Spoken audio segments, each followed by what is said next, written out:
people, most of the people standing behind me will not be able to go to work or do anything adverse to our wonderful country. Okay, 5-year ban. It's a 2-year ban now, and it's got full of loopholes. This is a 5-year ban. So you have one last chance to get out. Does it? Good, I had a feeling you were going to say that.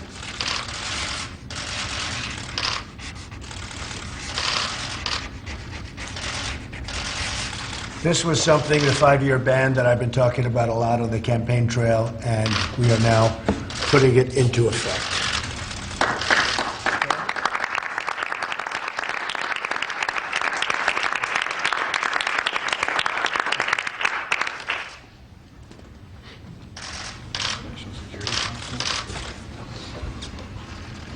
This is the organization of the National Security Council and the Homeland Security Council. You know pretty much what it represents. Represents a lot, and also a lot of efficiency, and I think a lot of additional safety. People have been talking about doing this for a long time, like many years. Okay.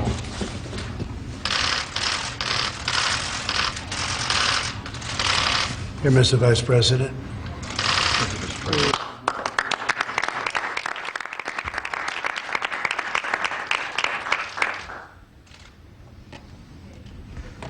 This is the plan to defeat the Islamic State of Iraq and Syria.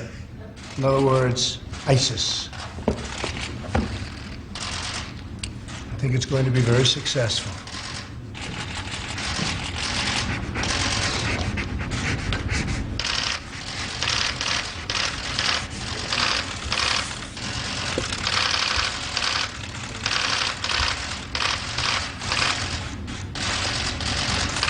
Okay, that's big stuff. Have a good weekend. Are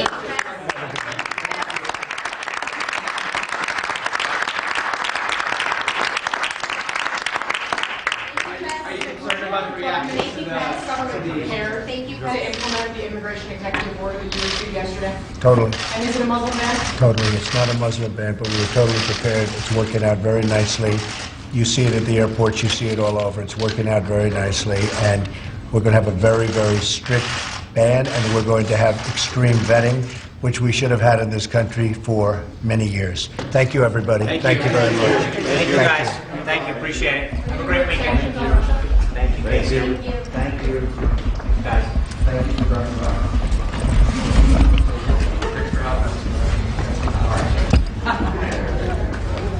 Who's that? President Trump there just signing 3 executive actions. The media there in the Oval Office, as he did that, took a few questions. Athena Jones is live with me outside of the White House with more on that.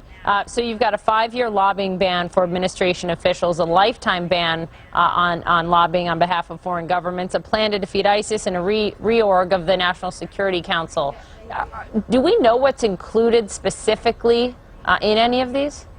We haven't seen the text yet, Poppy, but this is something that was initially announced a little earlier in the day. These were executive actions that were still being worked on, still being finalized. In fact, we don't know if they're executive orders or if they're memoranda. These are technical details, but we're still going to be waiting on that text. I'll tell you that in a briefing with senior administration officials, there was a question raised about these lobbying bans. How will they enforce a lobbying ban perhaps long after the Trump administration is over? And they acknowledge that that's not something that's necessarily easy to do.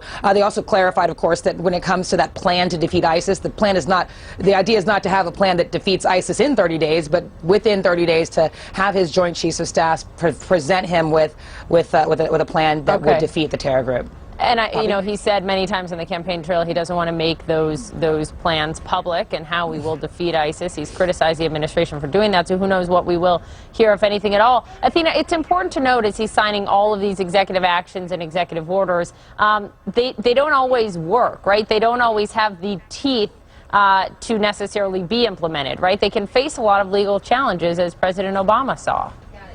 Certainly. I mean, in some cases, it seems that these are more statements of policy or priority. It's unclear the nuts and bolts of how they'll be carried out, and they certainly could face legal challenge. We saw legal challenges to many of the executive actions that the President Obama took, especially when it comes to, for instance, not just DACA, the Deferred Action for Childhood Arrivals, the so-called Dreamers, but also DAPA. Remember, he tried to expand that deferred action to the parents of those Dreamers. That faced legal action and was halted. And then, of course, you have now, just even today, the lawyers for those 2 Iraqis that were detained at JFK. I know at least one of them has been released so far. The other was in the process of being waived in as of a few hours ago. But that's also legal action that's coming. So it's not something that is going to be without its critics and people who are trying to fight it. Absolutely. Athena Jones, live at the White House. We appreciate it. Thank you so much. Thanks.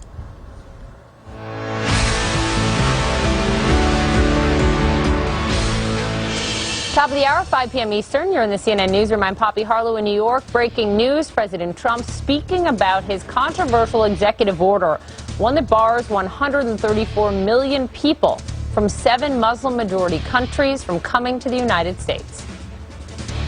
It's not a Muslim ban, but we were totally prepared. It's working out very nicely.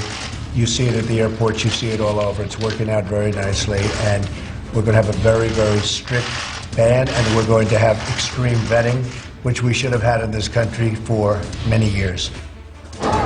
This comes as protesters gather outside of New York's JFK airport right now after word spread that at least 2 Iraqis were detained there despite holding valid U.S. visas. A lawsuit has been filed on their behalf. One of the men was released and addressed the media. I have a special immigration visa in my passport, me and my family, because I work with the U.S. government. I support the U.S. government from the other side of the war. But when I came here, they said no, and they treat me as I break the rules or do something wrong. I surprised, really. New York Congressman Jerry Nadler saying that 11 others are still being detained at this hour at JFK Airport, part of this travel ban that targets Iran, Iraq, Libya, Somalia, Syria, Sudan, and Yemen.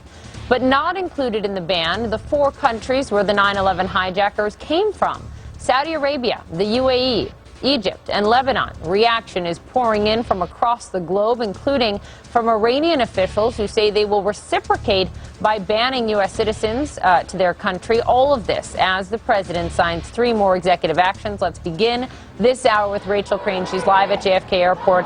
The protest still very much ongoing behind you. Very much ongoing, Poppy. I mean, we've seen this crowd grow from just a handful of people to what seems like hundreds and hundreds of people here protesting, calling for the release of the detainees that are being held here at JFK. Also for President Trump to reverse this controversial executive order. I mean, it's very peaceful here and very spirited, Poppy. We've seen children, we've seen puppies, families.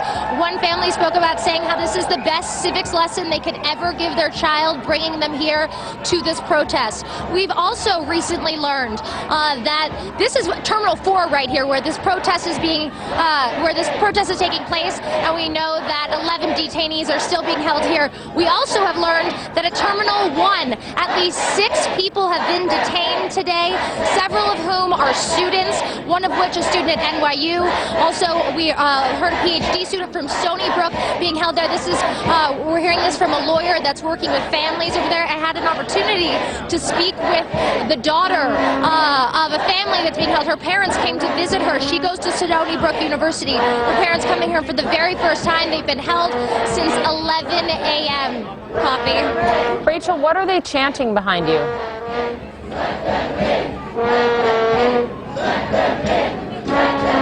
Rachel, Poppy, I don't know if you said anything. I think we might be having some technical difficulties. Yes. I just said, what are they chanting behind you?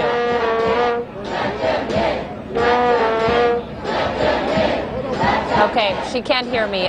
Rachel Crane at JFK, thank you.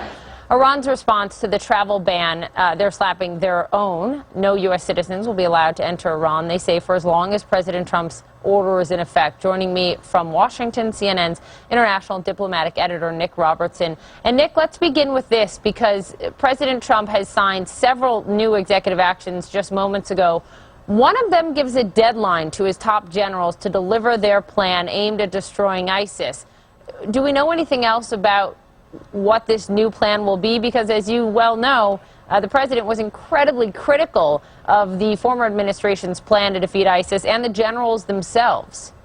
Well, prior to the signing, we were expecting, we've been told the details would include that there was a 30-day deadline for the generals to come up with this plan. The other details we have at the moment are really as what we have from President Trump as he read it out. And I found that very interesting, because he said this will be to tackle ISIS in Iraq and Syria.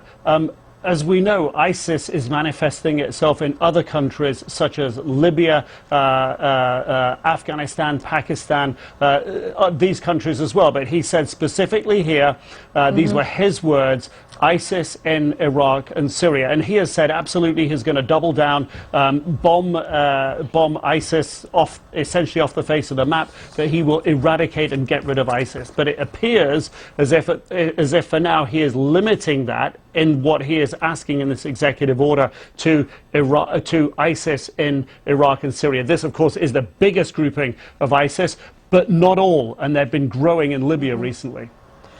What is not included in the executive order signed this week with this travel ban, Nick, is a safe zone in Syria. This is something that the president campaigned on. He said we should have a safe zone in Syria so that refugees can go there rather than necessarily coming to the United States. Talk to me about that, and also how this ban will impact the already strained refugee programs in other countries, like Jordan, for example, like Turkey. Well, that tiny valve that allowed refugees out of Jordan, out of Lebanon, out of Turkey, that allowed them to sort of go through a screening process and get to the United States or other European countries, it throttles back that valve. So that exacerbates the situation for them. The difficulty, of course, for those governments is now they have potentially an even more angry population of refugees on their hands, who feel that their opportunities are limited and curtailed here, Poppy.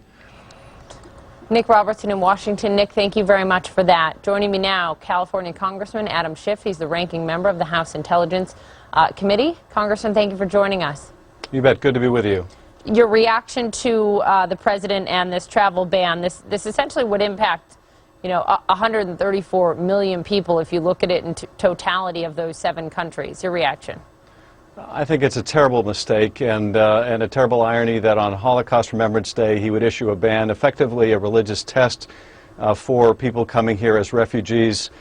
It's an awful decision, and it plays right into the ISIS and Al-Qaeda narrative that the West is essentially inhospitable to Muslims. There's a clash of civilizations. It's going to make relations with Muslim countries that we depend upon in this war on terror much more difficult, much more fraught. So I think it's going to be deeply counterproductive. If you look at the problems that we've had in the United States, the attacks that we've had have come from homegrown radicals. They have not come from refugees. And so I think it's a very poor decision. I'm writing today, our letter will go out within the hour to Secretary Kelly, demanding information about anyone being detained at Los Angeles airport, any of my constituents that may be detained, or family members of my constituents, because we want to make sure that they can have access to legal redress.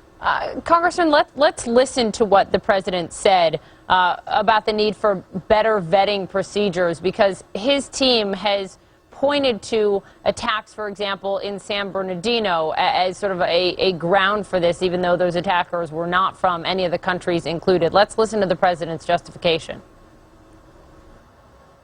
We've taken in tens of thousands of people. We know nothing about them. They can say they vet them. They didn't vet them. They have no papers. How can you vet somebody when you don't know anything about them and you have no papers? How do you vet them? You can't. Why do you think he's wrong? Well, unfortunately, it's the president that knows little about the vetting process. These refugees that we've taken in often have to go through a year and a half, 2.5 years of vetting, where their backgrounds are checked out, where their stories are checked out. In fact, the people that he's targeting are the most vetted people coming to the United States. If he wants to pay attention to those that may pose a threat, there are Europeans that can come to this country without a visa as part of the visa waiver program. We know that there have been a great number of foreign fighters that have left Europe and gone to join the fight, have come back to Europe, some of which we know who they are, some of which we don't. That's probably a much greater likelihood of a problem ultimately than those that are going through this 2-year vetting process. So I think he needs to familiarize himself exactly with where the threats are coming from. This is, again, the president shooting from the hip, going on his gut, when, unfortunately, these decisions are ill-informed and are going to have serious repercussions. The attackers in San Bernardino who took 14 lives, you know, they were carried out by a woman who came to the United States from Pakistan and Saudi Arabia. She moved there to Saudi Arabia when she was 20. Better vetting, the argument is, may have stopped her, right? She and her husband took these 14 lives. Does that bolster Trump's argument? Noting that those countries, by the way, the man in the attack was born in America. She was born in Pakistan. Pakistan's not included on this ban. Does that, though, help bolster Trump's argument that there should have been better vetting? No, not at all. And as you point out, Pakistan is not even covered by this order. It's not one of the Muslim countries that's singled out. Moreover, you have one assailant who was born here, another didn't come as a refugee but came as part of the fiancé process. And yes, there are always ways to improve vetting of anyone. This order isn't going to help improve vetting. It is going to cause a lot of distress and a lot of, I think, animosity within the Muslim world. We've already seen people that have risked their lives for the United States, people serving as interpreters in Iraq, being detained. Now, some of them have been released, apparently, but only because of public attention. How many others are being detained around the country, prevented from getting here, that have not gotten the benefit of publicity and are still in detention? We simply don't know. But the fact that these orders would not have prevented San Bernardino, indeed none of the 9/11 hijackers came from these countries, tells you that the examples that he gives really don't support the orders he signed. We know that President Trump this country will give priority to Christian refugees. Here's how he put it to the Christian broadcast.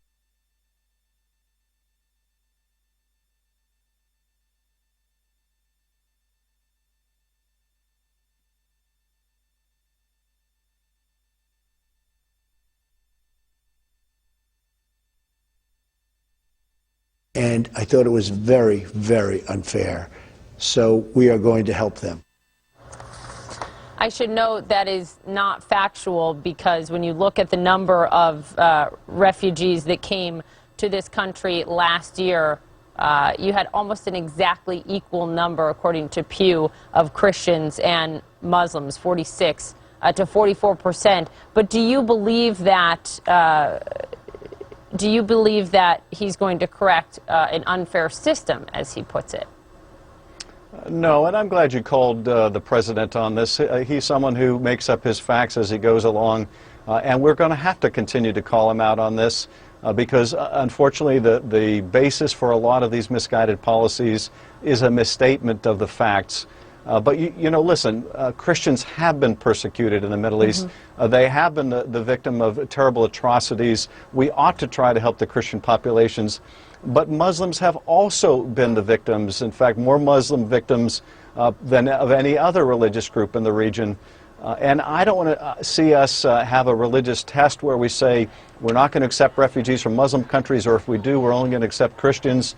That would be a terrible turn of affairs for a country that was founded on the idea of religious liberty. And to announce this policy on the Holocaust Remembrance Day just adds additional salt to the wounds. This is a man who has learned very little from history, and we don't want to repeat the mistakes because, frankly, this is how it starts. It starts with a ban on certain countries, and then it becomes a very overt ban on a certain religious group. Obviously, there's other religious minorities, including the Yazidis, who have been persecuted there as well. Congressman, thank you very much for being with us. Thanks, Poppy.